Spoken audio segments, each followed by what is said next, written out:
Fala, nação rubro-negra! Está começando o NegoCast, o podcast da torcida do Vitória, o maior campeão do Nordeste.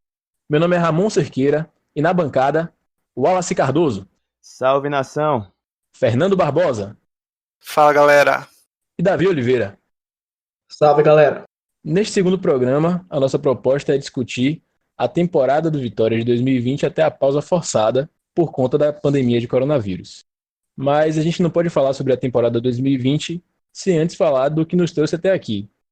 Como foi o nosso 2019? Fernando. Olha, eu acho que 2019 foi um ano para esquecer, né? Foi um ano muito turbulento no Vitória. Foi um ano que mais uma vez a gente teve troca de gestão, o que está virando uma coisa rotineira no Vitória e preocupante. Mas depois dessa mudança de gestão, as pessoas acho que entenderam que é preciso ter um pouco mais de continuidade. E a perspectiva é de que essa gestão agora pelo menos cumpra o seu mandato aí de 3 anos, né? Se as coisas não mudarem até lá. Mas assim, a sensação da temporada de 2019, eu costumo dizer que quando o juiz apitou aquele jogo do Operário de 2-1, a torcida do Vitória não estava comemorando a permanência na Série B, sabe? Eu estava comemorando o fim da temporada, porque não aguentava mais uma temporada de decepções onde o Vitória não conseguiu se classificar no Campeonato Baiano, onde o Vitória não ganhou uma partida sequer na Copa do Nordeste, e um ano onde o Vitória foi eliminado na primeira fase da Copa do Brasil, quer dizer, o Vitória não teve sucesso algum na temporada. Então, se você tem uma temporada tão baixa quanto foi 2019, a perspectiva para 2020 só pode ser melhor, né? Só tem como melhorar. Porque tá no fundo do poço, agora é só para cima. É o velho pior do que tá não fica, né? E eu lembro que essa temporada foi muito bizarra porque era coisa assim de tipo mês de agosto, julho, tá ligado? E a galera já tava tipo, eu só quero que essa temporada acabe. E aí, tipo, quando a gente tinha um fiozinho de esperança, eu lembro que naquele jogo que a gente foi pra Fonte Nova, né? O primeiro jogo que teve todo aquele apelo, 18 mil pessoas, foi o maior público do Vitória no ano passado. E eu lembro que realmente era um sentimento de esperança. Foi o único momento na temporada de 2019 que eu vi no olhar do torcedor um sentimento de esperança, de que, tipo, tinha um fator novidade, né, com a eleição de Paulo Carneiro, a eleição de Paulo Carneiro. Então, as pessoas estavam com muita expectativa, com muita esperança de que agora as coisas seriam diferentes e tal, e aí o Vitória vai e me perde pro Guarani por 1-0 na Fonte Nova. E aí as pessoas saíram muito chateadas, e aí teve ainda, além dos problemas no campo, tivemos essa questão extracampo da Fonte Nova, né, que para mim também foi uma das coisas muito marcantes da temporada do ano passado, né? Dividiu muito a torcida, uma parte da torcida concordava com a ida para Fonte Nova, uma outra parte discordava, e aí ficou uma coisa um pouco polarizada assim, acabou que não foi bom nem para o torcedor, nem para o Vitória, e Paulo Carneiro acabou voltando atrás, né? Ele pagou para ver até o final em relação a esse assunto da Fonte Nova. Ele foi a última instância mesmo para conseguir o contrato e bancou a ida do clube para lá. Mas o Vitória não conseguiu ganhar nenhum jogo lá, inclusive. Isso é até simbólico, né? Sim, ficou parecendo muito uma coisa de orgulho dele mesmo, né? Para além de qualquer benefício que essa ida da Fonte Nova pudesse trazer para o clube, para a instituição Esporte Clube Vitória, me pareceu muito mais uma vontade dele, a torcida não foi consultada em momento algum, e eu, particularmente, vi muito mais insatisfação por parte do torcedor nos jogos lá na Fonte Nova. Eu fui, acho que a todos os jogos na Fonte Nova do ano passado, e eu lembro de um sentimento de insatisfação, muito também pelo tratamento que a Arena Fonte Nova dava ao torcedor do Vitória. Teve a questão com o sócio Prata, que ficou no terceiro anel, enfim, foi uma situação a se esquecer, né, da temporada de 2019. Interessante que o jogo contra o Sport foi um empate em 2-2, mas o Vitória tinha aberto 2-0 no placar, né? E aí, no momento em que o torcedor, finalmente o sócio prata, ele pôde assistir o jogo no setor norte, como o torcedor mais gosta, né? No fundo do gol ali. E num dia em que parecia que as coisas dariam certo, infelizmente a gente sofreu empate no final do jogo. Contra o bom time do esporte, inclusive, que conseguiu acesso, mas o sentimento da gente quando saiu da Fonte Nova naquele dia foi de frustração. Eu acho que esse jogo ainda foi mais doído do que o jogo contra o Guarani, porque o Vitória já vinha de uma grande sequência sem vitórias. E aí, nesse jogo, o time estava jogando bem, estava jogando, enfrentando o Sport, que tinha um elenco muito superior, que estava brigando pelo acesso de fato. O Vitória enfrentou, acho que mais do que de igual para igual. O Vitória foi o único jogo em casa no ano passado que eu me lembro de Vitória ter se imposto assim em campo. E aí abriu 2-0. o Sport diminuiu com um golaço de Guilherme, que também fez uma ótima Série B no ano passado. Grande jogador, grande jogador. Sim. E aí, no finalzinho do jogo, o nosso glorioso lateral Capa me faz uma falta sem necessidade nenhuma numa jogada que o cara tava indo pra linha de fundo. Ele me faz uma falta na lateral da grande área do Vitória, e aí a bola aérea, que é o grande karma do Vitória, desde que eu me entendo por gente, né? Pois é, acho que se tinha no cricket escanteio também, bola aérea, acho que o Vitória já tomava gol nessa época aí. Até no cricket não é possível. Mas o ano virou, o 2020 chegou e o nosso elenco sofreu uma grande reformulação. Né, Fernando? Exato. Não podia ser diferente, né? Eu acho que em temporada ruim, né, as mudanças costumam ser maiores. E essa temporada não foi diferente, né? A gente teve a saída aí de nada menos que 19 jogadores. Isso sem contar os jogadores que saíram com o decorrer, né? Com toda essa turbulência de mudança de gestão, de várias mudanças de treinador. Mas ao final da temporada, 19 jogadores foram comunicados, né? Ou comunicaram que não dariam sequência na temporada de 2020. Alguns, assim, a torcida comemorou bastante. A grande maioria, eu diria que a torcida comemorou muito. Mas alguns nomes são icônicos, como, por exemplo, o volante Baraka, o lateral Capa, que o Austin até antecipou aí. E mais alguns jogadores também, como o goleiro João Gabriel, que não teve muitas oportunidades naquele ano. Sabe, alguns surpreendentes, como, por exemplo, a saída de Everton Senna, que todos davam como um jogador que continuaria. Felipe G2 também saiu. E o Lucas Cândido, que eu acho que foi a mais sentida, né? Que era um jogador que você queria muito que ele ficasse. Era muito bom pro esquema do Vitória no ano, mas não continuou. Que caberia até nesse time aí. Sim. Eu acho que as poucas saídas a lamentar, assim, eu, particularmente, acho que sou um lobo solitário em defesa de João Gabriel. Eu sempre achei ele um goleiro com potencial. Eu acho que se a gente teve anos de paciência, quase meia década aí de paciência com Kaique no gol, a gente poderia ter um pouco mais de paciência com o João Gabriel. Acho que ele não teve uma quantidade enorme assim de péssimas partidas que justificasse a rejeição que eu percebia ele recebendo. Everton Senna, e eu acho que a principal saída de 2019, assim, a que eu mais lamentei, pelo menos, foi a do volante Léo Gomes, né? Verdade. Sim, sim. Mas eu acho que o Léo Gomes, apesar de realmente ele ter saído anunciado, essa negociação com o Atlético, ela foi antecipada, digamos assim, a gente já sabia essa notícia que o Léo Gomes não continuaria. Então, assim, apesar da gente lamentar, não foi uma coisa que surpreendeu. Sim, verdade. Eu acho que só tornou o processo um pouco mais dolorido, assim, né? Mais arrastado. A gente já sabia que estava chegando o fim do contrato e tal. Sim. E outro que foi bem polêmico também, né? Que uns odeiam muito e outros defendem, acham que ele se esforçou demais pelo Vitória, é o zagueiro Ramon, que também não continuou para essa temporada de 2020. Aí eu prefiro não opinar, viu? Cara, talvez seja um pouco controverso por essa opinião, mas eu gosto do zagueiro Ramon. Eu acho ele talvez o zagueiro melhor, né, dos últimos anos aí que a gente teve nessa fase da crise mais aguda do Vitória. Ele sempre esteve ali e depois que ele foi embora, eu não sei se a gente conseguiu nenhum jogador assim à altura dele. Ele é um jogador que, querendo ou não, ele era bastante profissional, ele sempre, sabe, jogou com raça, digamos assim, jogou com vontade pelo Vitória, mesmo apesar das inúmeras críticas que ele sofria com a torcida, você pegava no pé dele, mesmo assim ele não comprou briga com a torcida, sabe, ele não fez corpo mole, ele não deixou de jogar jogo no migué, digamos assim, ele respeitou a camisa do Vitória, era um jogador que tinha, claro, alguns problemas, senão a torcida não pegaria no pé dele, mas eu não acho que foi um jogador assim que causou algum dano no Vitória, sabe, eu acho que é um jogador que respeitou a camisa do Vitória, que deu sua contribuição, que também estava na hora já, que já estava meio desgastado, já tinha muitas temporadas no Vitória, poderia continuar, como poderia sair, ele optou por tentar a carreira num clube diferente, acho que a gente pode respeitar a decisão do jogador também. Eu acho que o grande problema de Ramon é que ele era um atleta limitado e em alguns momentos fazia grandes partidas. E aí isso fazia com que a expectativa sobre ele acabasse aumentando, e aí ele não correspondia porque ele era um jogador limitado. Então, eu, por exemplo, tenho muito mais lembranças em relação ao zagueiro Ramon. Eu tenho muito mais lembranças de frustração, não necessariamente de falhas, mas de partidas muito fracas, assim, em geral. Ele era regular em fazer partidas fracas e em uma outra partida ele fazia uma partida boa. Então, acho que o problema todo foi essa expectativa. Mas, o que vocês... A gente falou aí, né, das dispensas dos jogadores que saíram, mas e dos jogadores que chegaram para compor o elenco para a temporada de 2020? Quem é que vocês destacam aí?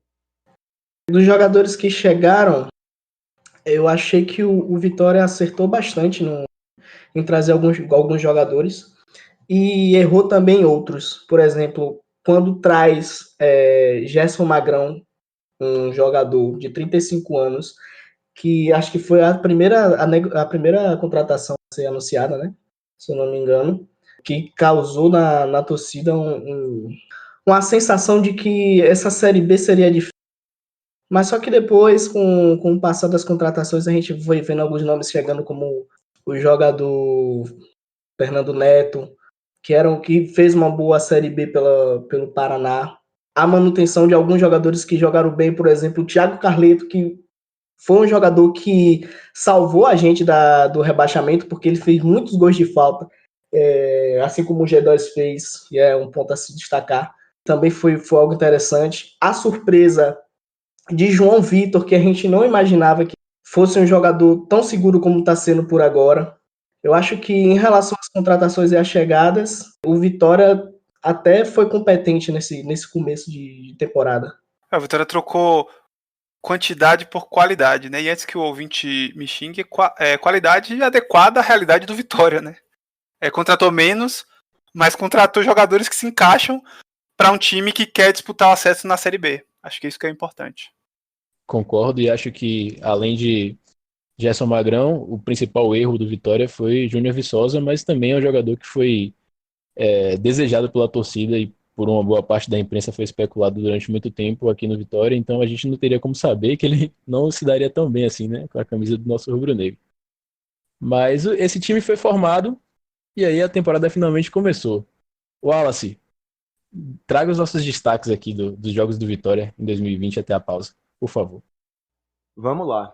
Vou falar dos jogos assim considerados os mais importantes até aqui, né, nessa temporada interrompida, né? Tivemos como principal partida, aqui acho que é uma unanimidade entre a torcida do Vitória, que a principal partida desse ano, até o momento, obviamente, a principal partida da temporada foi o Bavi do Nordestão, né?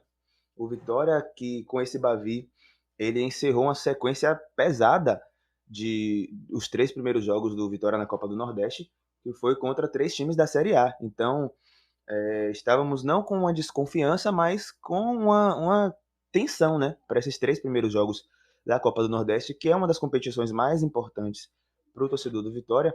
Então estávamos com essa expectativa e logo de cara o sorteio nos entregou esses 3 jogos aí contra times da Série A, que foram Fortaleza, Sport e Bahia. O último jogo foi contra o Bahia e o Vitória, como todos sabem, venceu a partida por 2-0 numa partidaça de Ronaldo, inclusive uma das melhores, se não a melhor partida que eu já vi Ronaldo fazer com a camisa do Vitória. Mas para relembrar, vamos aí ouvir a narração do primeiro gol, narração de Fabrício Cunha, da Rádio Sociedade, gol de Carleto de falta, abrindo o placar aos 23 minutos. Essa tá mais do jeito que o Carleto gosta. Lá vai Carleto, tomou distância, batida, golaço, golaço, golaço!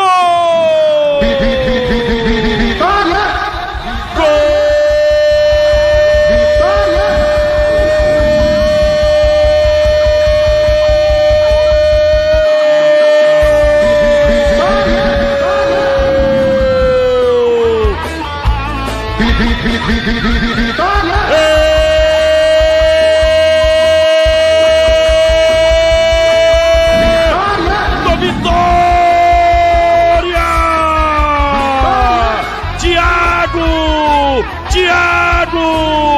Thiago Carleto, número 16, eu falava, essa tá do jeito que ele gosta. Thiago Carleto, batendo forte pra fazer um golaço na Arena Fonte Nova. É negro, é rubro-negro, é de Thiago Carleto, número 16. Tá na frente o Vitória, o Wilton Mato. Muito bom, né? A gente conseguiu aproveitar aí, né? Eles vinham com esse problema no gol. Douglas, né, já tinha falhado na eliminação com o River lá do Piauí, né? Mas a gente poder explorar isso também, né? Num Bavi, fazer um gol, enfim, a zoação do torcedor foi muito grande. É interessante destacar que, apesar de não ser uma novidade, foi muito triste a gente só ter a oportunidade de acompanhar essa partida pelo rádio, pela televisão, por conta da torcida única, né? Mas, sem dúvidas, a comemoração foi enorme nesse primeiro gol aí. E a confiança aumentou totalmente. E o Vitória tinha algum tempo já sem vencer o Clássico, né? E com essa vitória, a gente conseguiu inverter o tabu. Então, assim, foram várias comemorações. Foi um jogo fora de casa.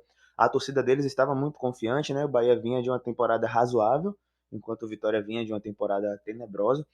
Era o Bavi dos times principais, né? Já que o Campeonato Baiano foi disputado pelos dois times, pela equipe sub-23. Então havia uma grande expectativa para esse jogo, era torcida única, era na Fonte Nova. E o Vitória, aos 41 minutos, chegou ao segundo gol, com o Vico também no lance de bola parada. Uma cobrança de escanteio, o Vico de cabeça completou, fazendo o segundo gol do Vitória. E Silvio Mendes, na Rádio Metrópole, narrou assim: Thiago Carleto partiu pra bola, bateu, cabeçada nasceu! Gol!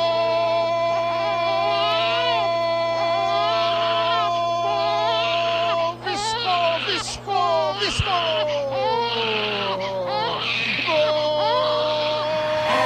É gol, a rede balançou, alegria, a galera vibrou, é gol. Solião da Barra, tradição. Grita Júnior Muricy, grita Thaísa, grita Gabriel, grita Luquinha. Quem é o pai da criança? Clérice Amorim. Ficou! Me deu o número do berço! Camisa 10. E a bola tocou na... Rapaz, é muito bom ouvir Silvio Mendes narrando gol em Bavi, viu? É um gigante da narração, cara. É um gigante. E dizem que é Vitória. Nunca vi nenhuma confirmação em relação a isso. A torcida do Vitória andou meio na bronca com ele por conta de acontecimentos passados. Mas sem dúvidas é um dos grandes mártires assim, da narração esportiva do rádio baiano e merece nosso respeito. E quando o Vitória chegou ao segundo gol, sinceramente, eu tive a sensação de que o Vitória não perderia mais aquele jogo ali. O Bahia continuou pressionando muito. Ronaldo, acho que os goleiros do Vitória gostam muito de crescerem nos clássicos, né? É uma tendência aí. Os goleiros e a Podi, né? Sim. Mas vamos lá. Ainda nos jogos importantes da temporada, eu acho que teve um outro jogo aí que foi o inverso, né? Que também foi uma partida importante, mas não foi uma partida boa de se lembrar para a torcida do Vitória, que foi o Bavi, dessa vez pelo Campeonato Baiano, disputado pelas duas equipes sub-23. Chegaram a esse jogo no nível de equilíbrio muito alto, não tinha nenhum dos dois times tinha um amplo favoritismo assim, né, para essa partida. A torcida do Vitória também estava confiante, o time sub-23, na medida do possível, vinha fazendo apresentações razoáveis, e o time do sub-23 do Bahia também não apresentava grandes ameaças à equipe do Vitória. E aí, a torcida foi o maior público do Vitória no ano. Não é um orgulho isso, né? 9.280 pagantes, mas foi o maior público do Vitória no Barradão no ano de 2020. E aí, a gente perde o jogo no último minuto com a falha do goleiro. Esqueci o nome do goleiro agora, Lucas. Arcanjo. Isso. Uma falha de Lucas Arcanjo, né? Uma barreira mal armada ali no último lance do jogo. Parece um karma do Vitória. E aí é isso, essa foi a primeira, somando aí, né, as duas equipes, a equipe sub-23, chamada equipe de transição, e a equipe principal. Essa foi a primeira derrota do ano, e teve uma peculiaridade essa partida, porque o Vitória vinha jogando com um time base, um time titular, e para esse jogo específico teve o time todo modificado, todo bagunçado, e aí acabou fazendo uma apresentação abaixo da média do que vinha apresentando, né? Eu não acho que a apresentação foi abaixo do jogo do Vitória. O time do Vitória até teve boas oportunidades, só que a bola não entrou. Mas só que isso realmente não justifica dessa mudança que Aguinaldo Liz fez, que realmente deixou toda a torcida surpresa. A gente tinha jogadores que estavam já treinando com um time profissional, como Tenório e Eduardo. Tenório sendo deslocado para uma posição que não é a dele, jogando aberto pela esquerda. Romisson no jogo, sendo que a insistência de Gabriel Bispo de volante, que é um jogador que, para mim, não tá produzindo nada e tá roubando o espaço de um jogador, por exemplo, como o Paulo Vitor. Apesar de eu achar que o time do Vitória até jogou bem, apesar do resultado, fez um bom jogo, só não fez o gol. Mesmo assim, acho que a derrota foi toda na conta de Agnaldo, porque se fosse o time que estava jogando, acho que, mesmo não jogando bem, poderia ganhar. É isso. Eu gostaria de trazer um jogo que a torcida lembra pouco, mas que teve muita relevância essa temporada, que foi uma vitória sobre o CRB pela Copa do Nordeste na 5ª rodada. Esse jogo foi a volta da gente voltar a ganhar no Barradão. Isso pela Copa do Nordeste, né, que a gente não ganhou na temporada anterior. E isso é muito importante porque 2019 foi uma temporada que a gente ganhou muito pouco no Barradão. E é muito importante voltar a vencer na nossa casa. O astral da torcida muda quando o Vitória monta um time que é muito vitorioso em casa. Verdade. Inclusive, foi um dia em que a lei do ex, se teve um dia que a lei do ex funcionou, foi nesse dia aí, né? Léo Ceará, né? Gols de Léo Ceará e Alisson Faria, se eu não me engano, Alisson Farias também, verdade. contra o CRB. Mas aí, ainda, só para encerrar esses jogos importantes, eu acho que também o jogo contra o Imperatriz na Copa do Brasil foi um jogo, assim, a se destacar, que o Vitória jogou muito mal essa partida, e aí passou realmente com o regulamento embaixo do braço, né? Foi um 0-0, assim, num jogo de nível técnico baixíssimo, uma péssima apresentação da equipe do Vitória, mas o regulamento estava a favor do Vitória, e aí passamos com esse 0-0 sofrível. E aí ainda na Copa do Brasil, a última partida do Vitória na Copa do Brasil, né, foi o jogo de ida contra o Ceará, onde o Ceará foi superior durante toda a partida. Se você pegar os scouts da partida, o número de finalizações, o Ceará teve 19 finalizações na partida contra 11 do Vitória, sendo que dessas 19 do Ceará, 7 foram na direção do gol, e o Vitória acertou apenas 3 finalizações na direção do gol. Foi uma péssima partida do Vitória, o Ceará dominou a partida, poderia ter vindo para o jogo de volta com uma vantagem maior, né? Mas a sorte estava do nosso lado nesse dia, nesse sentido. E o jogo de volta ainda está por acontecer, não se sabe ainda se vai ter público, se não vai, com toda essa situação da pandemia e da quarentena. É um jogo que a gente, no jogo de volta, teria vários desfalques, né? Mas aí o lado bom dessa parada pode ser que a gente recupere alguns dos jogadores que não estariam disponíveis se o jogo de volta fosse na semana seguinte. A única certeza é que a gente não vai ter o João Vitor, que foi expulso no final do segundo tempo, no final da partida, né? Sim, Por sim. ter feito uma falta para evitar um gol, enfim. E é o desfalque certo aí. Então tivemos esses jogos importantes aí na temporada. Os últimos jogos do Vitória foram no dia 15 de março. O Vitória teve 2 jogos no mesmo dia, com o time sub-23 e com o time principal. O time sub-23 perdeu, teve sua segunda derrota aí no Campeonato Baiano, por 1-0 contra a equipe da Jacuipense, inclusive está com uma situação até um pouco complicada. Estaria, né, se o Campeonato Baiano fosse voltar. E no mesmo dia, o time principal aplicou 4-1 no Barradão contra o River. Uma bela despedida aí, né? Com certeza, acho que o adversário facilitou muitas coisas. Muito frágil o River. Inclusive, é interessante perceber que esse time que eliminou o outro time aqui do estado, né, que disputa as principais competições aí na Copa do Brasil, porque é realmente um time muito limitado, mas o Vitória não tem nada com isso, passou o carro, jogou bem, gostei da atuação do time nesse dia. Um dia também peculiar, né, Vitória jogando em 2 lugares ao mesmo tempo, com 2 times diferentes, obviamente. Sim, aí eu já queria aproveitar para emendar, né, fazer um apanhado geral da temporada 2020 até a parada devido à pandemia. E aí fazer um apanhado geralzão, assim, né? No Baianão, por exemplo, o Vitória encerrou, né? Acho que o Campeonato Baiano não vai voltar a ser disputado ainda esse ano. O Vitória encerrou o Campeonato Baiano com 52% de aproveitamento, em quarto lugar. Com em 7 jogos teve 3 vitórias, 2 empates e 2 derrotas, que foi as já citadas contra o Bahia em casa e contra o Jacuipense fora. Fez 10 gols e sofreu 9 gols. Se o campeonato voltasse, ainda daria para se classificar, porque faltaria 2 jogos. Iria pegar ainda Bahia de Feira em casa e Doce Mel, grande Doce Mel, fora de casa. É grande desse mundo. Mas correria sério os riscos de não se classificar. Foi um time que começou tranquilo no campeonato, mas se complicou aí nesse finalzinho. É importante destacar que o Vitória no Campeonato Baiano utiliza a equipe de aspirantes, né, o Sub-23, como alguns preferirem chamar, fazendo parte aí de uma reformulação. Diz o presidente que em conjunto com o presidente do nosso rival, eles estão bolando um novo projeto para o Campeonato Baiano, E esse projeto passa por tanto o Vitória quanto o rival utilizarem equipes de aspirantes para não conflitarem datas do elenco principal com a Copa do Nordeste. Cara, sinceramente, que alívio, viu? O Campeonato Baiano não voltar, porque o nosso time era muito fraco, mal treinado. Sinceramente, eu não via com boas perspectivas, não. Eu também no começo, assim, eu tinha um ânimo de acompanhar, porque é o Vitória, mas eu confesso que com o andar da carruagem, né, à medida que o campeonato foi avançando, eu fui perdendo, assim, o ânimo mesmo de acompanhar a equipe. Era uma equipe que não tinha apresentações de encher os olhos, assim, era mais um acompanhar para ver os jogadores da equipe de transição mesmo, os jogadores que poderiam servir ao elenco principal.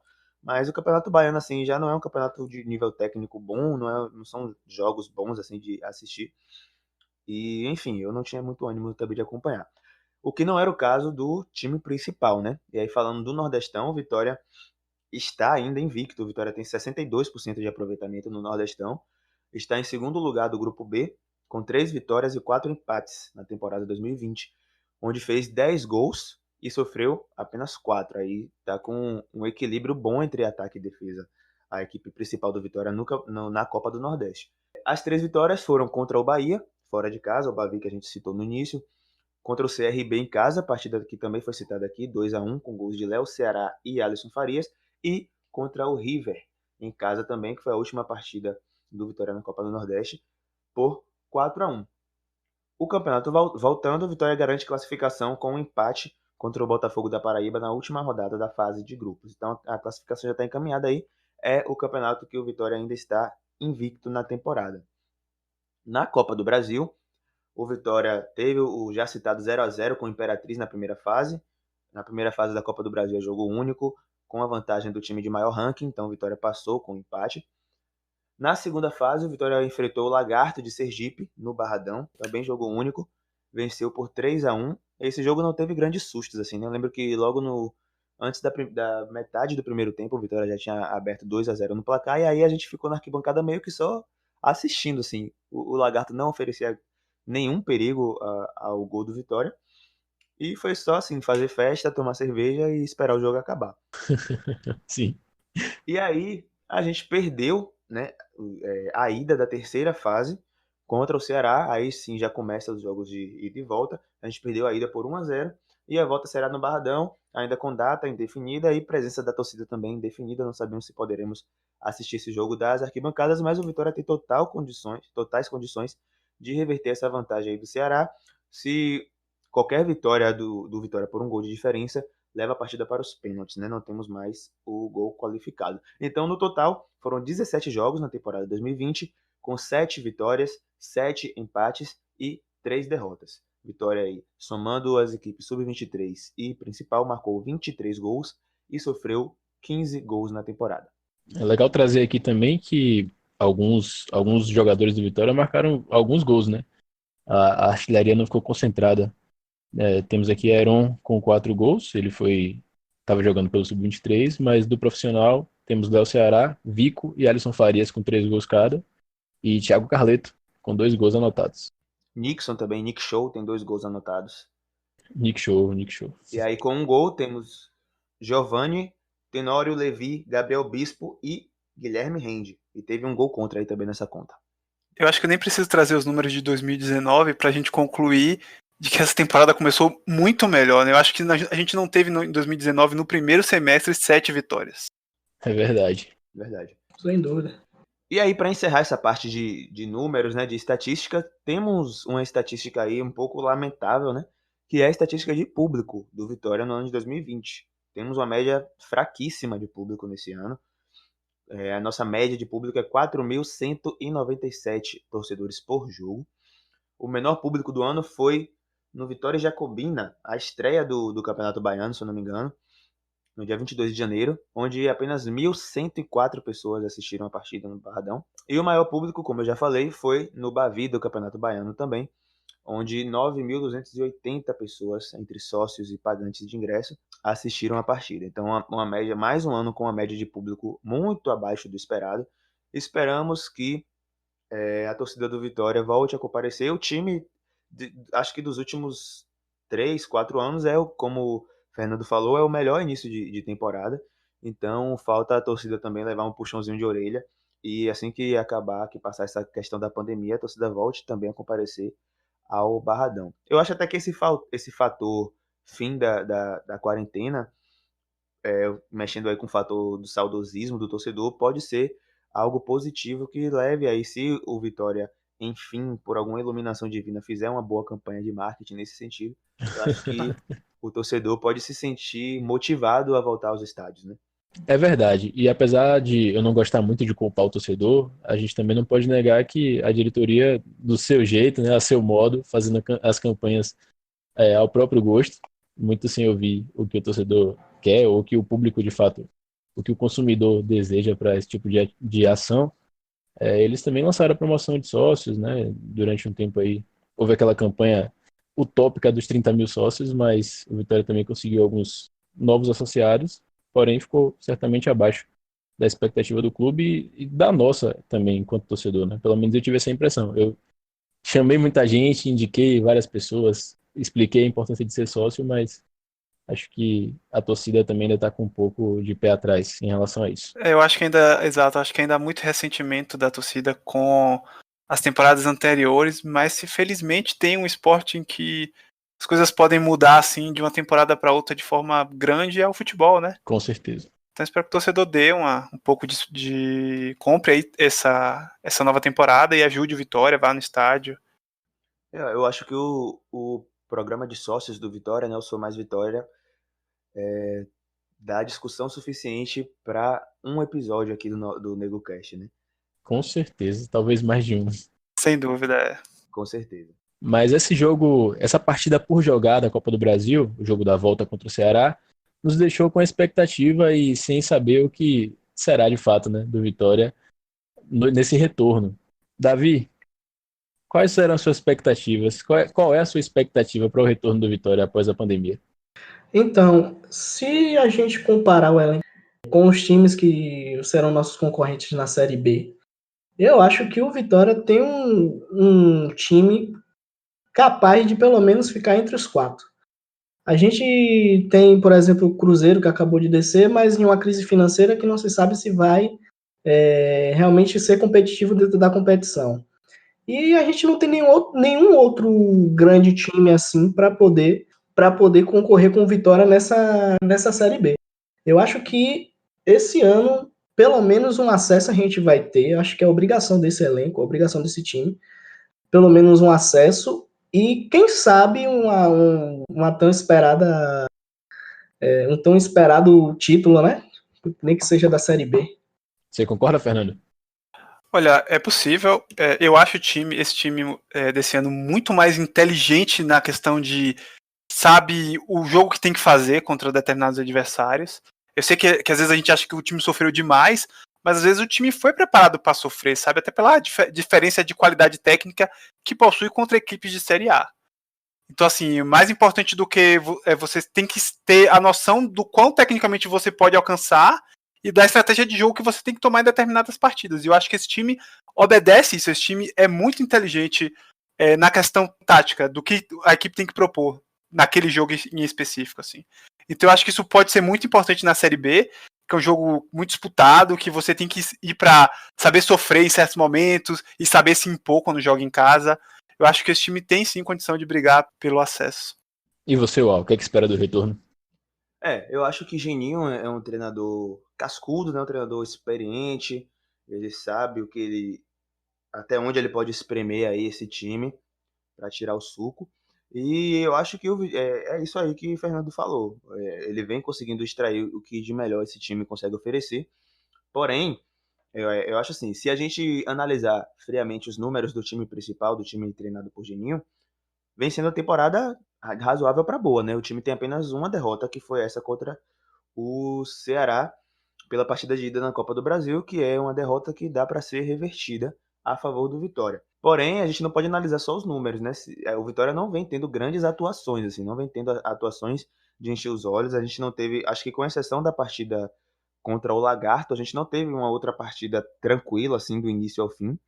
Nem o próprio Bavi, né? Que a gente venceu apesar de a gente ter vencido por 2-0, a gente deve muito essa vitória à atuação de Ronaldo. O Vitória sofreu o jogo todo e Ronaldo salvou lá atrás. Então, acho que um grande marco assim dessa temporada em termos de atuações irregulares do Vitória, por exemplo, é a partida contra o Frei Paulistano pela Copa do Nordeste. Foi uma partida em que a torcida estava com grandes expectativas e era uma partida em casa, enfim, contra um time sem divisão.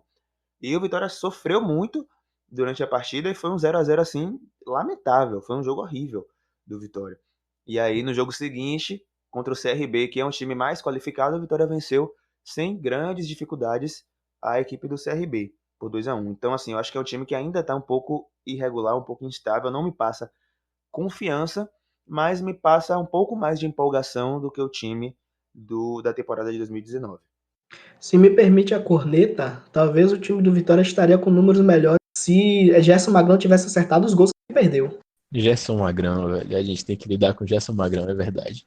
Mas apesar disso, a gente ainda tem alguns jogadores que nem estrearam, né? Como o lateral direito Léo e o goleiro César. Acho que o elenco ainda vai reforçar e melhorar mais ainda pro começo da Série B.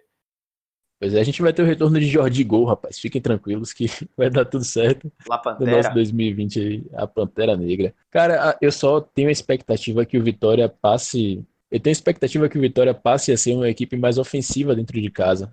Ainda mais. O time sabe sofrer, isso é fato, mas no Barradão especificamente, ver o Vitória esperando o adversário e não propondo o jogo, às vezes para o torcedor, que talvez não seja tão ligado assim à tática da partida e etc. Até compreende o que está acontecendo, claro, mas é bom ver o nosso time propondo o jogo, né? Atacando, o nosso time veloz, com transições rápidas, e, enfim, eu espero que o Vitória passe a ser esse time que propõe mais o jogo, pelo menos em casa, já que saber sofrer já aparentemente é uma característica desse elenco montado para esse ano.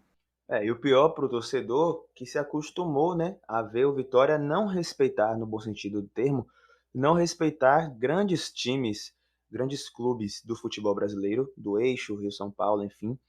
Com certeza. O Vitória não respeitava esses times no Barradão. Tem até uma declaração, né, eu acho que o Fernando pode até colocar na edição se ele achar, uma declaração, se eu não me engano, é do goleiro Marcos do Palmeiras, dizendo que se o Real Madrid, eu acho, enfim, se não Manchester United. é o Manchester United, se, enfim, Isso. viesse jogar no Barradão, iria respeitar, ia ter medo do Vitória. Então, o torcedor, principalmente a minha geração, que cresceu acostumada com esse Vitória que se impõe no Barradão, é muito triste a gente ver hoje em dia o Vitória pegar o Frei Paulistano no Barradão e sofrer para ter um 0 a 0. Não é nem dizer assim que foi uma grande atuação do goleiro dos caras, que o Vitória teve chance, mas a bola não queria entrar, que teve bola na trave. Não, foi uma partida horrível. O Vitória não se impõe contra adversários muito inferiores, né? Então, eu entendo muito e concordo muito com o que Ramon fala sobre o Vitória voltar a se impor no Barradão, porque é com esse Vitória que a gente está acostumado e foi com essa postura que o Vitória teve as glórias da sua história dentro do Manuel Barradas. Não, você pode trazer aí os melhores, vamos colocar aí, pode trazer o Manchester United para jogar contra o Vitória lá na Bahia, que você vai ver que o Manchester vai tomar sufoco. Bom, a partir desse programa e nos próximos, temos um quadro novo. Se chama Passe de Pirinho e ele vai ser apresentado por Erlan Simões. Vamos escutar.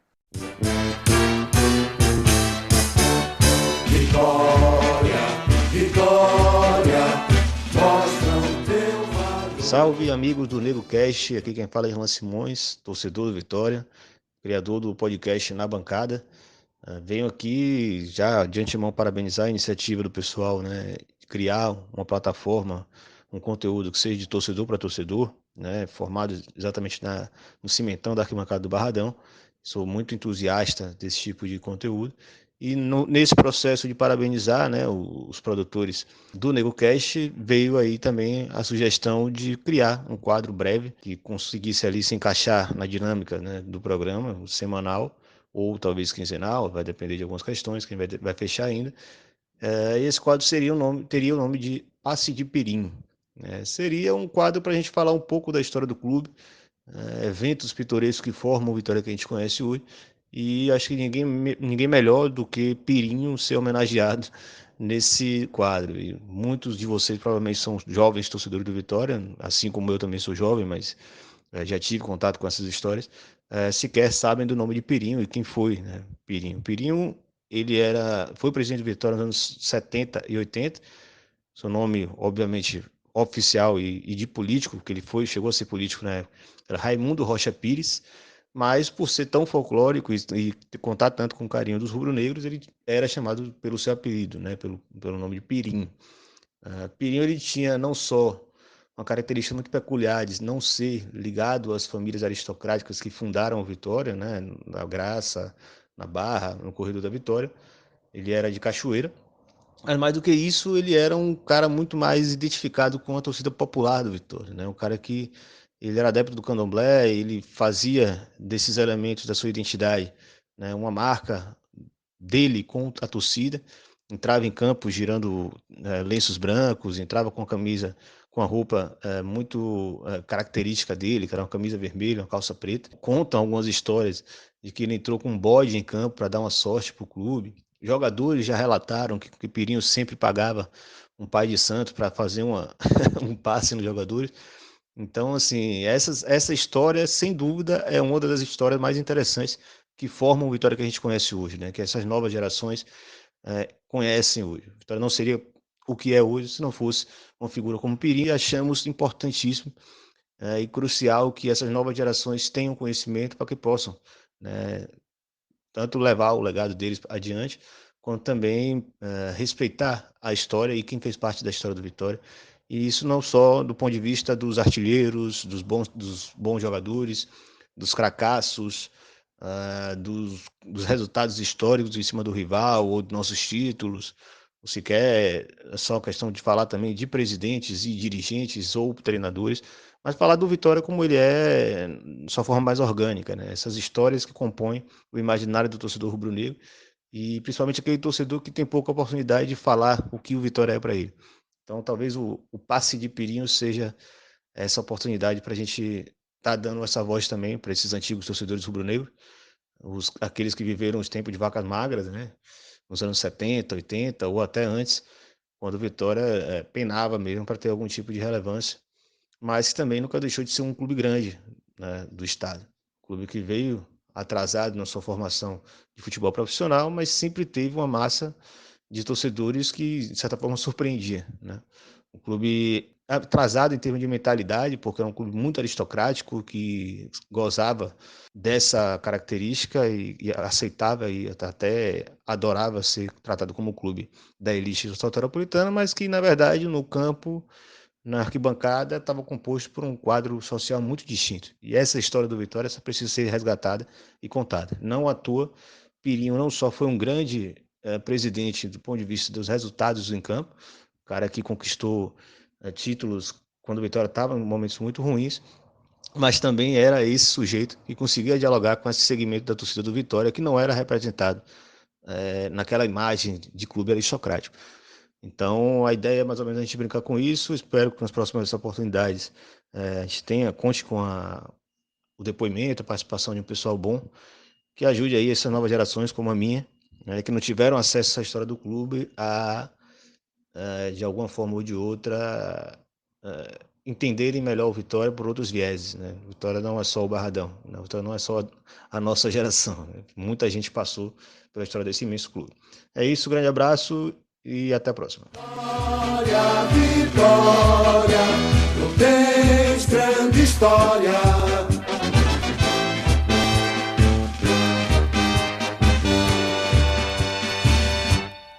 Grande Pirinho, campeão baiano aí de 72, não é isso? Ele que montou esse timaço? Certamente, e talvez uma das camisas mais bonitas da história do Vitória, aquela camisa de 72. Mas falando de Pirinho em si e da proposta do quadro, muito interessante. Acho que a gente vai ser contemplado com muitas histórias boas do nosso clube para reforçar ainda mais o sentimento. É show de bola. Eu, por exemplo, né, que sou dessa nova geração aí de torcedores do Vitória, nasci em 97, né? Então não tive acesso, não tive a oportunidade de acompanhar esse período em si. E achei muito interessante a figura do Pirinho, né? Me senti até tentado a pesquisar mais sobre. E que bom que temos essa contribuição do Irlan, que vai estar aqui trazendo essas histórias e essas memórias, né, afetivas ou nem tanto para o torcedor do Vitória. É enriquecedor mesmo, que até eu não conhecia a figura de Pirinho, mas eu acho que ele fez bastante campanhas, porque o Vitória, quando não estava conseguindo ganhar em casa, tava precisando de um ebó mesmo, de um ego, alguma coisa assim. Então é isso, vamos às nossas considerações finais. Fernando Barbosa. Acho que o episódio foi bom aí, né? Acho que deu pra dar uma retrospectiva bacana sobre a temporada. Esse quadro novo de Ilan também traz um pouco da história. Acho que é muito interessante. Mandar um abraço pra você que ficou até aqui, né? Não se esqueça de nos seguir aí nas redes sociais, compartilhar esse episódio com seus amigos rubro-negros. Olha só que interessante a retrospectiva do ano aqui. Enfim, divulguem o nosso podcast, porque é feito por torcedores para torcedores, né? Então, sem o apoio da torcida, não seremos nada. Com certeza. Uau! É isso aí, torcedor. Agradecer também a você que ficou até aqui. Esse é o NegoCast, é um projeto que a gente faz com muito carinho, porque a gente ama o clube, porque a gente é torcedor, assim como você que está ouvindo.